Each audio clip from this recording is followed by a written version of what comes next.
బంజారాహిల్స్లోని TG studies circle వద్ద drunk and drive తనిఖీలను బుధవారం అర్ధరాత్రి Hyderabad police commissioner VC Sajjanar IPS క్షేత్రస్థాయిలో పర్యవేక్షించారు.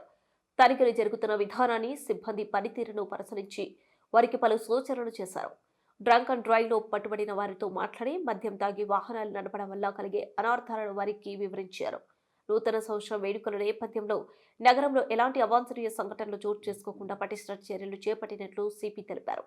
డిసెంబర్ 31 రాత్రి వరకు నగర వ్యాప్తంగా స్పెషల్ ఎన్ఫోర్స్మెంట్ డ్రైవ్ నిర్వహిస్తున్నట్లు పేర్కొన్నారు. 7 ప్లాటూన్ల అదనపు బలగాలతో హైదరాబాద్ కమిషనరేట్ పరిధిలోని 120 ప్రాంతాలు ముమ్మరంగా తనిఖీలు చేపడుతున్నట్లు వెల్లడించారు. మోతాదుకు మించి మద్యం సేవించి వాహనాలు నడిపితే ఉపేక్షించే ప్రసక్తి లేదని స్పష్టం చేశారు. తనిఖీల్లో పట్టుబడితే వాహనాన్ని సీజ్ చేయడంతో పాటు 10,000 జరిమానా, 6 నెలల జైలు శిక్ష తప్పదని హెచ్చరించారు. తీవ్రతను బట్టి డ్రైవింగ్ లైసెన్స్ను శాశ్వతంగా రద్దు చేసేలా రవాణా శాఖకు సిఫారసు చేశామన్నారు.